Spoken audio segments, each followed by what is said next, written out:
नमस्कार। आज मैं कृषि अभियांत्रिकी विभाग द्वारा संचालित कृषि शक्ति योजना के संबंध में आपसे चर्चा करूंगा। मैं मनीष कुमार मिश्रा सहायक कृषि यंत्री खरगोन के पद पर कार्यरत हूं 2016 से और इस योजना से जुड़ा हुआ हूं। उद्देश्य जैसा मैंने बताया, कृषि यंत्रीकरण की गतिविधियों को समग्रता से लागू करना तथा कृषि यंत्रीकृत खेती के लाभों को, जैसे समय से खेत की तैयारी करना, गहरी जुताई के माध्यम से कड़ी परत को तोड़कर अच्छा सीड बेड बनाना, लाइन से बोनी को बढ़ावा देना, यंत्रीकृत कटाई, मैकेनाइज्ड हार्वेस्टिंग तथा गहाई की विधि, जिससे कि समय की बचत है, श्रम की भी बचत होती है, अच्छी गुणवत्तापूर्ण सफाई होती है। इससे कृषकों को सीधे सीधे अवगत कराना तथा प्रति यूनिट फार्म पावर की उपलब्धता को बढ़ाना। जैसे योजना की जो शुरुआत में जो प्रति यूनिट फार्म पावर था, उसको बढ़ा के हमें उच्चतर स्तर तक लेके जाना, ये मुख्य उद्देश्य रहे हैं इस योजना के। मॉड्यूल 1, कृषि यंत्रीकरण पहल। इस मॉड्यूल में हम जानेंगे कि यंत्र दूत ग्रामों के माध्यम से आधुनिक कृषि यंत्रों का प्रदर्शन, प्रशिक्षण और किसान भ्रमण कैसे किया जाता है। मॉड्यूल 2, मिट्टी प्रबंधन की आधुनिक तकनीक। इस मॉड्यूल में हम जानेंगे कि मिट्टी की गुणवत्ता सुधारने के लिए आधुनिक तकनीकों का उपयोग कैसे किया जाता है। मॉड्यूल 3, उन्नत बीज उपचार एवं बोनी तकनीक। इस मॉड्यूल में हम जानेंगे कि बीज उपचार, सही सीड बेड और लाइन से बोनी से फसल उत्पादन कैसे बेहतर होता है। मॉड्यूल 4, धान रोपाई एवं संरक्षण तकनीक। इस मॉड्यूल में हम जानेंगे कि धान रोपाई मशीन और जीरो टिलेज तकनीक से खेती में समय और लागत की बचत कैसे होती है। मॉड्यूल 5, फसल कटाई एवं अवशेष प्रबंधन। इस मॉड्यूल में हम जानेंगे कि मशीनों से फसल कटाई और अवशेष प्रबंधन कैसे आसान और लाभकारी बनता है। मॉड्यूल 6, किसान प्रशिक्षण एवं तकनीकी मार्गदर्शन। इस मॉड्यूल में हम जानेंगे कि संगोष्ठी, प्रशिक्षण और किसान भ्रमण से नई कृषि तकनीकें खेतों तक कैसे पहुंचती हैं। मॉड्यूल 7, योजना का प्रभाव एवं उपलब्धियां। इस मॉड्यूल में हम जानेंगे कि कृषि यंत्रीकरण योजना से उत्पादन, यंत्र उपयोग और फसल सघनता में क्या सुधार हुआ है।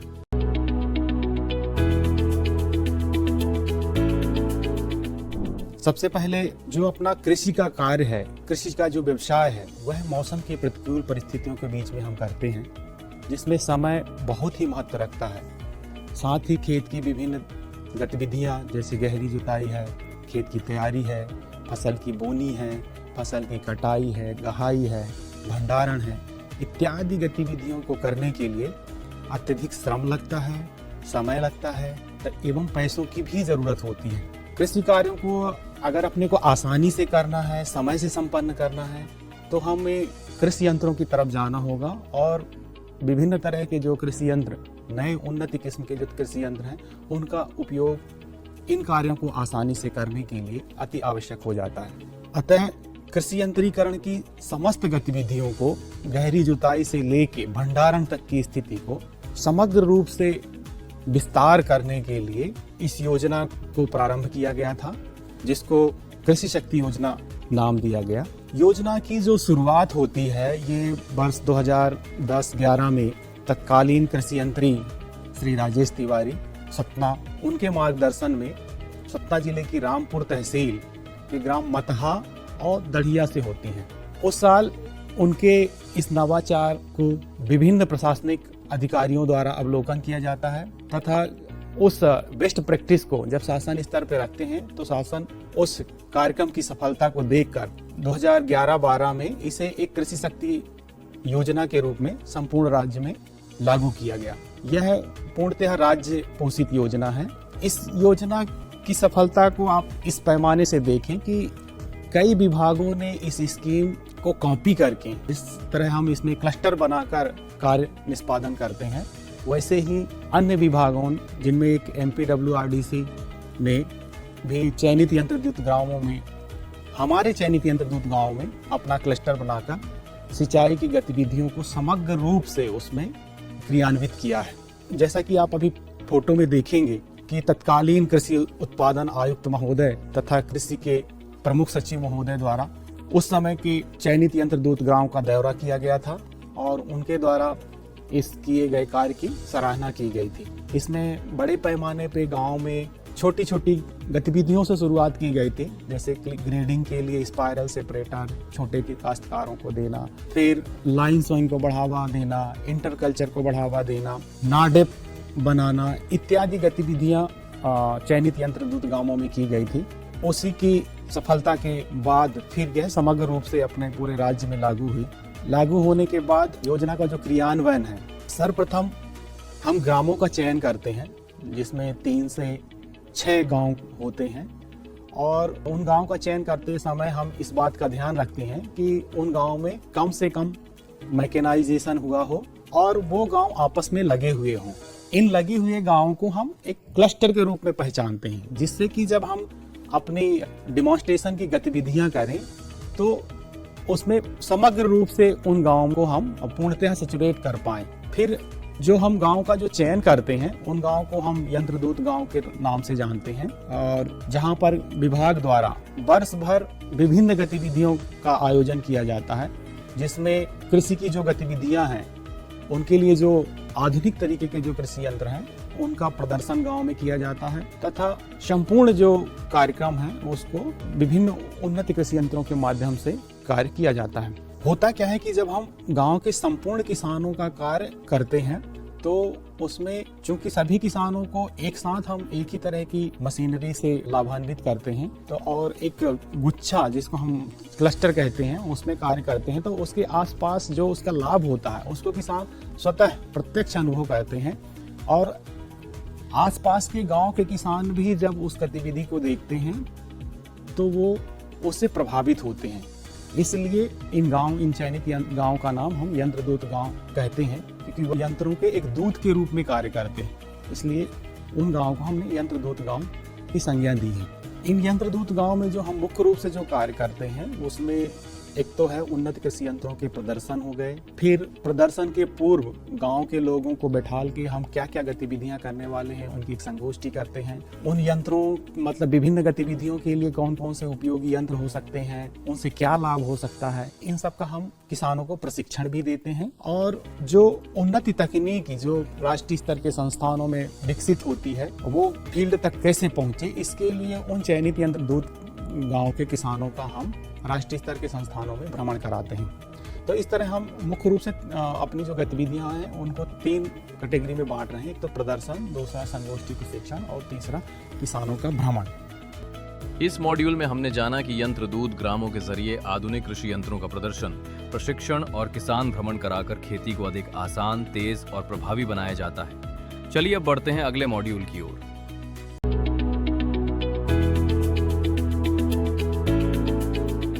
तो जो प्रदर्शन के जो हम कार्य करते हैं तो सबसे पहला काम है जो हम शुरुआत करते हैं अपने यंत्रदूत गांव में वो है गहरी जुताई से शुरुआत होती है। क्योंकि हम यंत्रदूत गांव का चयन हर वित्तीय वर्ष की शुरुआत में 1 अप्रैल से करते हैं, तो गहरी जुताई का जो सबसे अच्छा समय है वो अप्रैल और मई का महीना होता है। जैसे ही अपनी रबी की फसल कट जाती है, उसकी कटाई हो जाती है, उस के बाद जो खेत में नमी होती है उसका इस्तेमाल करते हुए अगर हम गहरी जुताई करते हैं तो हमें गहरी जुताई के मैक्सिमम लाभ हमको मिलते हैं। सामान्यतः ये अप्रैल और मई के महीनों में की जाती है। गहरी जुताई की जो परिभाषा है वो ये है कि सामान्य जुताई से ज़्यादा गहराई की मिट्टी को जब हम पलटने वाले प्लाव से पलट देते हैं, ये इसकी गहराई लगभग 8 इंच से ज़्यादा हो तो हम उसको गहरी जुताई कहते हैं। गहरी जुताई सामान्यतया MB प्लाव जो आजकल इम्प्रूव्ड होके हाइड्रोलिक रिवर्सिबल प्लाव के रूप में परिवर्तित हो गया है के माध्यम से किया जाता है। उसके प्रदर्शन हम गांव के चयनित किसानों के यहाँ, प्रत्येक किसान के यहाँ 1 एकड़ अधिकतम 3 घंटे का प्रदर्शन करते हैं। गहरी जुताई करने से क्या होता है, सबसे पहले तो अपनी जो मृदा की जो कठोर परत है वो टूटती है, उससे मृदा की जो जल धारण क्षमता है उसमें वृद्धि होती है। क्योंकि जो बारिश का पानी गिरता है वह मृदा के द्वारा अवशोषित होने के बाद भूमिगत जल में वृद्धि करता है। तो जब हम उसकी परत को तोड़ देते हैं तो जो बारिश का पानी खेत में गिरता है तो खेत से बाहर ना निकल के खेत उस पानी को पीता है और इससे भूमिगत जल स्तर में वृद्धि होती है। तथा चूंकि हम पानी के प्रवाह को कम कर देते हैं तो उससे क्या होता है कि अपनी भूमि का कटाव भी कम होता है और जब हमारी मिट्टी पानी को पी लेती है, अच्छे से पी लेती है, तो हमारे खेत में वर्ष भर नमी बनी रहती है। दूसरा फायदा क्या होता है कि जैसे अपन ने मिट्टी को पलटने वाले प्लाऊ से पलट दिया तो उसमें जब अप्रैल और मई या जून के महीने की लू चलती है तो वायु का संचरण उस मिट्टी में अच्छे से होता है, जिससे उसके अंदर जो भी फंगस या इस तरह की चीज़ें हैं वह उस लू के प्रकोप से ख़त्म हो जाती हैं, जिससे आने वाली फसल में कम से कम बीमारियां लगती हैं। तीसरा लाभ ये है कि बहुत सारे जो कीट पतंग होते हैं वो अपने जो अंडे हैं वो हमेशा ज़मीन के नीचे देते हैं। आप देखेंगे गर्मियों में खेत के ऊपर कुछ भी कीट पतंग नहीं रहते हैं, लेकिन जैसे ही पहली बारिश होती है उसके तुरंत बाद ही बहुत सारे कीट पतंगे आपके खेत के ऊपर मंडराते हुए दिखेंगे। अब ये आते कहाँ से हैं? ये बारिश के साथ तो आते नहीं हैं, निश्चित तौर पे ये हमारे खेत में ही रहते हैं और जैसे बारिश होती है उसमें से मिट्टी से बाहर निकल के हमें दिखाई देने लगते हैं। तो गर्मियों के सीज़न में ज़्यादातर जो कीट हैं या पतंगे हैं वो अपने अंडे मिट्टी के नीचे देते हैं। जब हम मिट्टी को खोल देते हैं अपने एमवी प्लाऊ के माध्यम से और उसमें से लू का संचरण होता है तो उसमें ज़्यादातर उनके अंडे ख़त्म हो जाते हैं। तो जो कीट पतंगों का जो प्रभावी नियंत्रण है वो मैकेनिकल रूप से उनका नियंत्रण हो जाता है और हमें हानिकारक दवाइयों का छिड़काव करने की आवश्यकता कम हो जाती है। एक और फ़ायदा है कि आप देखेंगे जैसे अपनी फसल की कटाई होती है, कटाई करने के बाद बहुत सारे फसल के जो अवशेष हैं अपने खेत पे छूट जाते हैं। ऐसा कहा जाता है कि जब अपना देश आज़ाद हुआ था तो उस समय अपने मिट्टी में कार्बनिक तत्व पर्याप्त मात्रा में थे, मतलब लगभग 0.5% से ज़्यादा मात्रा में थे। अब जितने भी मिट्टी के सैंपल लिए जाते हैं, सॉइल टेस्टिंग होती है, तो उसमें कार्बनिक तत्व की मात्रा कम पाई जा रही है। उसका कारण यही है कि हम खेत में से अपने जो भी फसल अवशेष हैं उनको या तो हम जला दे रहे हैं या खेत पे रहने नहीं दे रहे हैं। तो कार्बनिक तत्वों की मात्रा कम होने से हमें उतना ही उत्पादन लेने के लिए ज़्यादा रासायनिक उर्वरकों को डालने की आवश्यकता पड़ती है। तो अगर हम गहरी जुताई करते हैं तो निश्चित तौर पे जब हम मिट्टी को पलटते हैं तो हमारे खेत में उपलब्ध फसल अवशेष मिट्टी में मिल जाते हैं और उससे हमारे मिट्टी में कार्बनिक तत्वों की वृद्धि होती है। इस तरह से विभिन्न लाभ गहरी जुताई के होते हैं। और आप ये भी देखेंगे कि बहुत सारे ऐसे बीज होते हैं, अगर वो एक निश्चित गहराई के नीचे चले जाएं तो वो फिर उगते नहीं हैं। तो खरपतवार के बीज जो अपनी मिट्टी के ऊपर पड़े होते हैं, जब हम 8 इंच या 10 इंच की गहराई पे उनको दबा देते हैं मिट्टी पलट के, तो वो उगते नहीं हैं और इस तरह अपने खरपतवारों का भी प्रभावी नियंत्रण इससे होता है। तो इस तरह जब हम पूरे गांव के किसानों के यहाँ प्रदर्शन करते हैं गहरी जुताई का, तो ये समग्र रूप से किसान इसको देखते हैं। सामान्यतः गहरी जुताई की जो अनुशंसा है 3 वर्ष में एक बार खेत में करने की अनुशंसा की जाती है। इस मॉड्यूल में हमने जाना कि गहरी जुताई से मिट्टी की गुणवत्ता सुधरती है और फसल उत्पादन बढ़ता है। चलिए अब बढ़ते हैं अगले मॉड्यूल की ओर।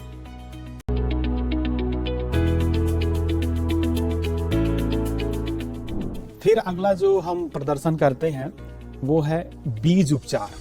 बीज उपचार जैसे एक छोटा बच्चा होता है उसके लिए टीका बहुत ज़रूरी है इसी तरह बीज को बोने से पहले उसका फफूंदीनाशी से उपचार बहुत जरूरी है, क्योंकि अगर हम उसका उपचार नहीं करेंगे, अगर उसमें फफूंद जनित अगर कोई बीमारी आ गई तो फिर उसका कोई इलाज नहीं है। उसमें फिर अपन कितनी भी दवाइयाँ डालते रहें, उस फसल को उखाड़ने के अलावा उसका कोई इलाज नहीं है।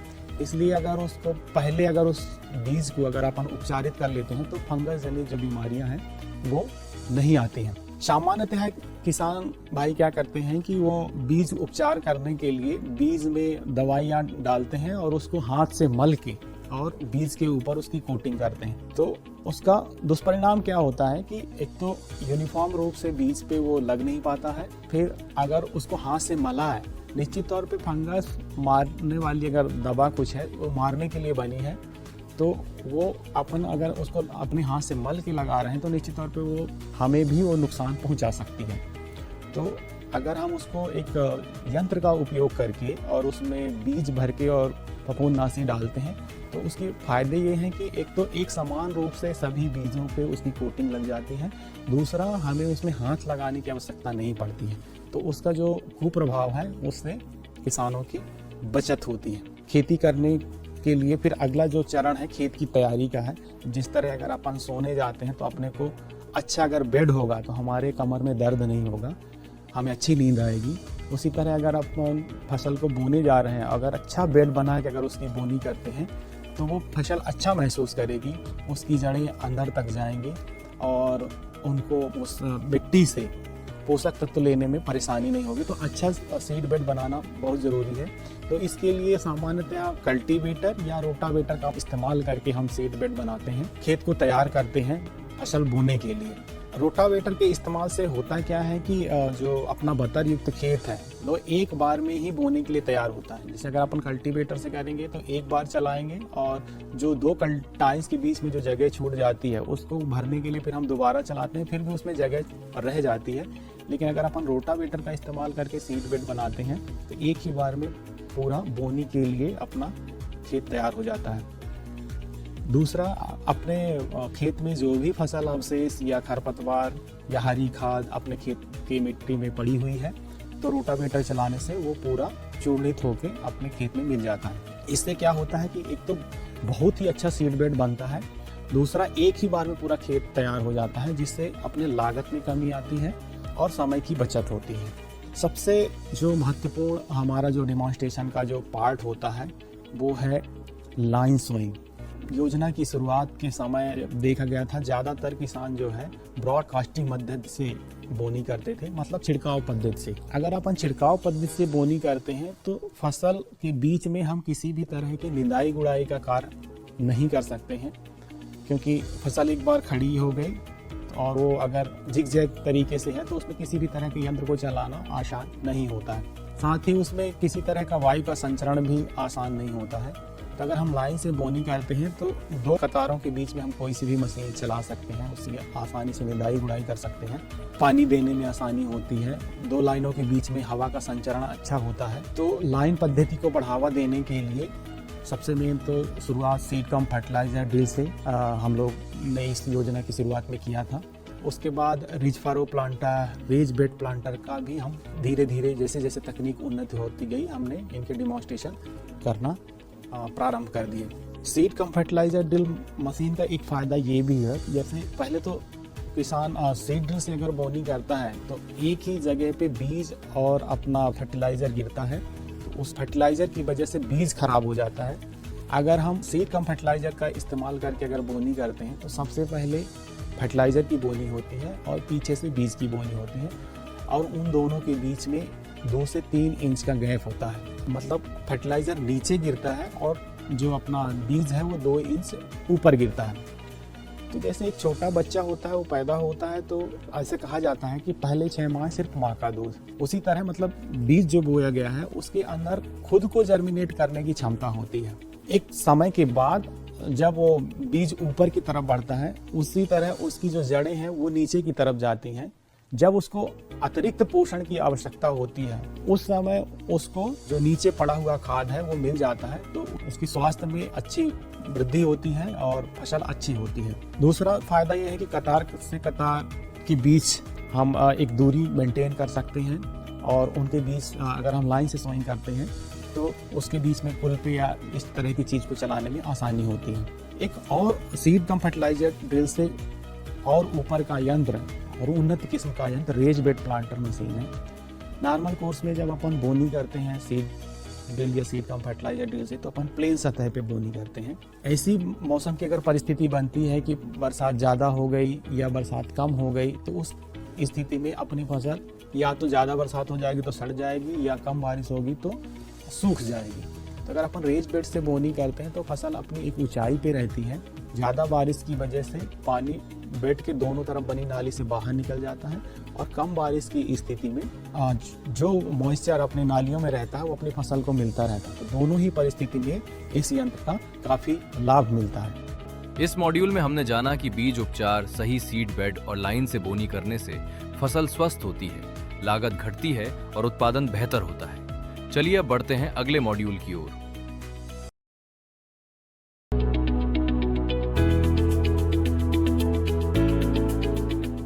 चूँकि इस योजना की शुरुआत सतना जिले से हुई है और जो सतना रीवा वाला जो बेल्ट है वह खरीफ सीजन में ज़्यादातर वहाँ धान की रोपाई की जाती है।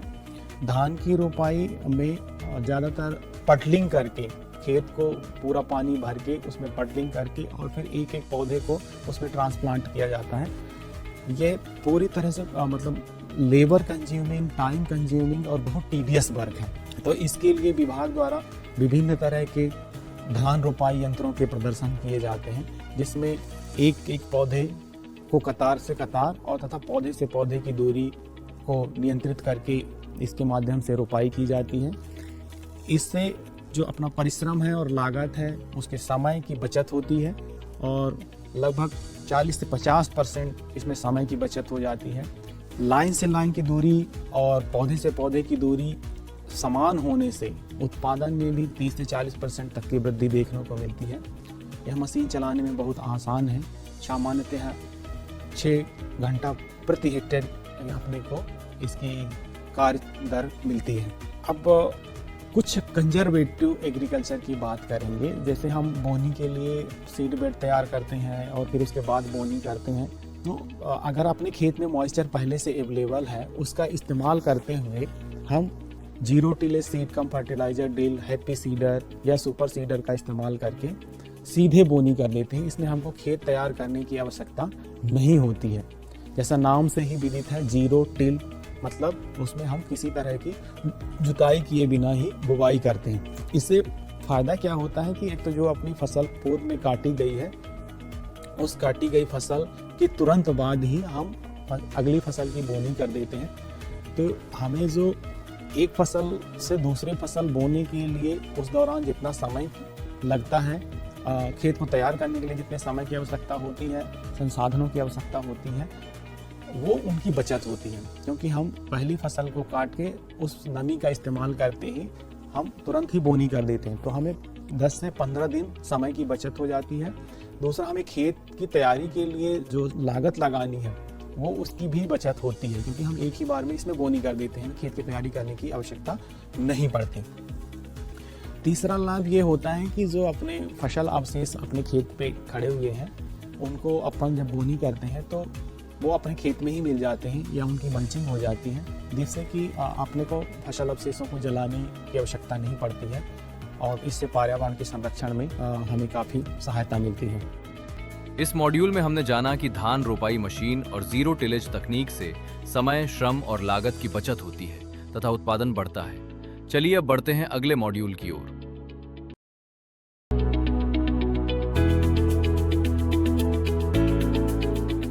फसल की कटाई, आप देखेंगे फसल की कटाई अगर अपन रवि सीजन की बात करें तो ये कृषि कार्यों में सबसे टीडियस वर्क है क्योंकि रवि फसलों की जो कटाई है सामान्यतः मार्च या अप्रैल के महीने में की जाती है या फरवरी के लास्ट से शुरू होती है। अब मार्च जब अच्छी खासी गर्मी चालू हो जाती है उस दौरान फसल की कटाई करना बहुत कठिन होता है और लेबर शॉर्टेज होने से अगर मौसम की अगर विपरीत परिस्थिति बनती है तो किसानों को बहुत ज़्यादा नुकसान होने की संभावना बनी रहती है। तो इसमें मैकेनाइजेशन की बहुत आवश्यकता है। तो इसके लिए रीपर या रीपर कंबाइनर मशीन का इस्तेमाल करके हम फसल की कटाई करते हैं।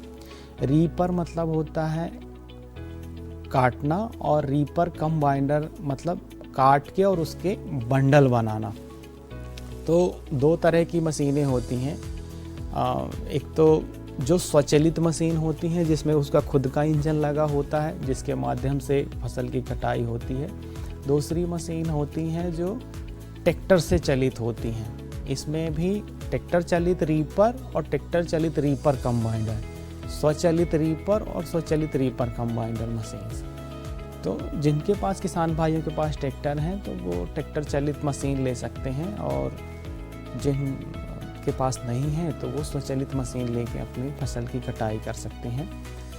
इस मशीन से कटाई करने से एक तो जब फसल तैयार होती है उसमें कम समय में हम इसकी कटाई कर सकते हैं। कटाई करने के साथ साथ इसमें पूले भी बनाती जाती है, तो इसमें लेबर की आवश्यकता कम पड़ती है और कम समय में हमारी फसल कट के और गहाई के लिए तैयार हो जाती है। और इसमें कटाई चूँकि एकदम नीचे से होती है इसीलिए यहाँ पे आग लगाने की आवश्यकता नहीं पड़ती है, और सामान्यतः इसमें 1 घंटे में 1 एकड़ की कटाई हो जाती है। जिसको काटने के लिए लेबर के माध्यम से अगर अपन काटना चाहें तो लगभग 8 लेबर की आवश्यकता पड़ेगी। 8 लेबर से अगर अपन इकोनॉमिक वैल्यू देखें तो 8 लेबर अगर 300 रुपये पर डे भी लेते हैं तो 8 तरीक 2400 रुपये प्रति एकड़ की कटाई कास्ट बैठेगी। अगर हम स्वचालित मशीन की बात करें 1 घंटे में अगर वो 1 लीटर फ्यूल कंज्यूम करती है तो लगभग 100 रुपये का फ्यूल हो गया, और 200 से 250 रुपये का वो रस्सी का बंडल इस्तेमाल करता है। मतलब लगभग 300-350 रुपये प्रति घंटा। अगर उसमें ड्राइवर कास्ट भी मिला दी जाए तो 350 से 400 रुपये प्रति घंटा कास्ट बैठती है। इस मशीन से काटने से एक तो लेबर की बचत होती है, समय की बचत होती है, प्लस अपने पैसे की बचत होती है। शासन का अभी बहुत ज़्यादा जोर है कि फसल अवशेषों में आग ना लगाई जाए। किसान बंधु क्योंकि फसल जैसे तैयार होती तो उनका कोशिश होती है कि उनको तत्काल कटाई कर ली जाए, क्योंकि अगर मौसम अगर विपरीत होगा और फसल ख़राब हो जाएगी तो उनकी पूरी मेहनत पानी में मिल जाएगी। तो इसलिए किसान उसको तत्काल काटने के लिए कंबाइन हार्वेस्टरों का इस्तेमाल करते हैं। कंबाइन हार्वेस्टर के द्वारा काटी गई फसल अवशेष खेत में ही छूट जाते हैं। तो उनके मैनेजमेंट के लिए जैसे अगर अपन गेहूं की कटाई करते हैं रबी सीजन में, तो उसके मतलब गेहूं की कटाई के बाद जो फसल अवशेष बचते हैं उसमें आग ना लगाया जाए तथा पशुओं के लिए पशु आहार बन जाए, इसके लिए हम एक्स्ट्रा रीपर मशीन का इस्तेमाल करते हैं। एक्स्ट्रा रीपर मशीन खेत में पड़े हुए फसल अवशेषों को काटती है और काट के उनका भूसा बना देती है, और उस भूसे को अपन एक ट्रॉली में इकट्ठा कर लेते हैं, जिससे सामान्यतः मतलब 40 मिनट में एक ट्रॉली भूसा बन जाता है, जिसको पशु बड़े चाव से खाते हैं। और इसी तरह जो रबी के अलावा जो खरीफ की फसलें हैं उनको अगर कंबाइन हार्वेस्टर से काटा जाता है तो उनके जो फसल अवशेष बच जाते हैं उनमें भी किसान भाई आग लगा देते हैं। तो उसके बचाव के लिए एक्स्ट्रा बेलर का इस्तेमाल करके उनके बेल्स बना लेते हैं।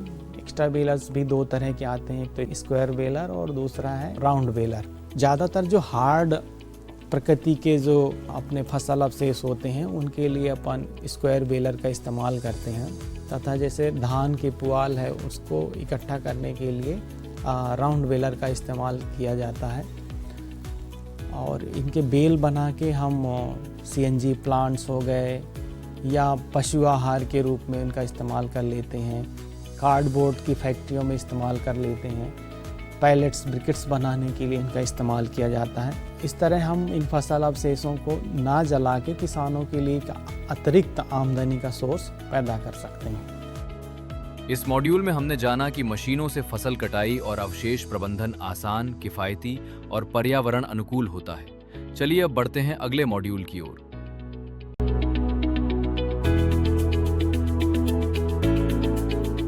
हम अपने चयनित यंत्रदूत गांव में संगोष्ठी एवं प्रशिक्षणों का आयोजन करते हैं। यंत्रों को चलाने के साथ साथ उनका प्रशिक्षण भी देते हैं कि ये कैसे चलते हैं, इसमें क्या सावधानी बरतनी चाहिए, कौन से यंत्र किस फसल के लिए बहुत उपयोगी रहेंगे।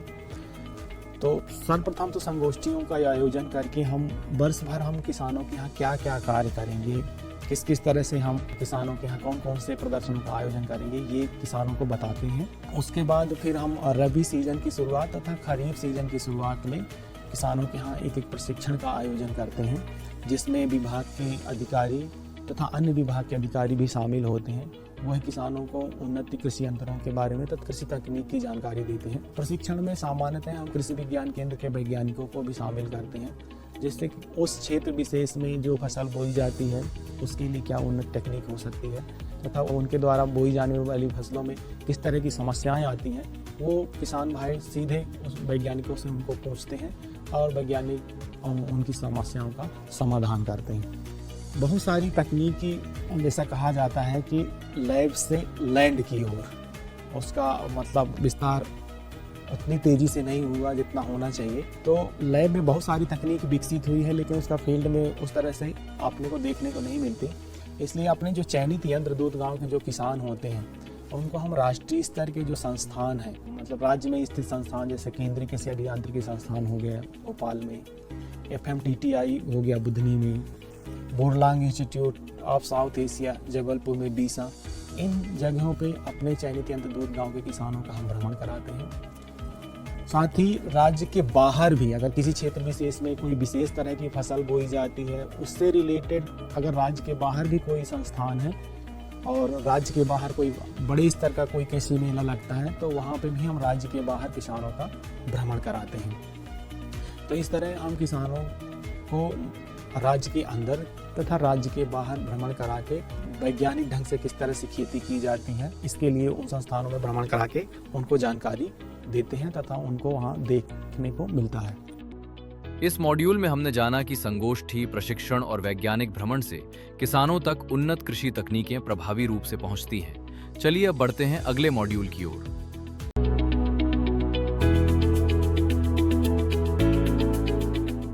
अब आ जाते हैं कि इतना सब करने के बाद इस स्कीम का प्रभाव क्या हुआ है। तो सबसे पहली बात तो जब इस योजना की शुरुआत हुई थी, शुरुआती दौर में अगर आप देखें तो जो उन्नत किस्म के जो यंत्र हैं, जैसे हाइड्रोलिक रिवर्सिबल प्लाऊ है, रोटावेटर है, न्यूमेटिक प्लांटर है, सुपर सीडर है, रीपर कंबाइनर है, इन जिन यंत्रों के अपन नाम ले रहे हैं, ये किसानों के पास थे ही नहीं या किन्हीं बड़े काश्तकारों के पास थे तो नाम मात्र के थे। और जब हम योजना की शुरुआत में इनके डेमोन्स्ट्रेशन करते थे तो किसान इनको चलवाने में भी हिचकिचाते थे, लेकिन अब आप अगर देखेंगे ये आम हो चुके हैं और लगभग सभी किसानों के यहाँ रोटावेटर, रिवर्सिबल प्लाऊ या उन्नत किस्म के अन्य यंत्र आपको देखने को मिल जाएंगे। तो ये इस योजना का प्रभाव रहा है। दूसरा, पहले जिन क्षेत्रों में एक फसली बोई जाती थी या फसलें वहीं तक बोई जाती थी जहां या तो पशु बल का इस्तेमाल करके या अन्य छोटे यंत्रों का इस्तेमाल करके वो कार्य कर सकते थे, तो इस योजना की वजह से फसल सघनता को बढ़ाने में बहुत सफलता मिली है। जहां एक फसली बोनी होती थी वहां 2 फसली, जहां 2 फसली वहां 3 फसली किसान अब बोनी करने लगे हैं उन्नत यंत्रों के इस्तेमाल से। और साथ के साथ उन्नत कृषि यंत्रों के इस्तेमाल से 15 से 20% तक अपने उत्पादन में जो है वृद्धि देखने को मिलती है। साथ ही जब ये योजना की जब शुरुआत हुई थी उस समय अपने राज्य में फार्म पावर की जो उपलब्धता थी वो 1 किलोवाट प्रति हेक्टेयर से भी कम थी, जो अब बढ़ के 3.1 किलोवाट प्रति हेक्टेयर से भी ज़्यादा पहुंच चुकी है। ये इस योजना का प्रभाव रहा है। इस मॉड्यूल में हमने जाना कि कृषि यंत्रीकरण योजना से उन्नत यंत्रों का उपयोग बढ़ा, फसल सघनता बढ़ी और उत्पादन में 15-20% तक सुधार हुआ।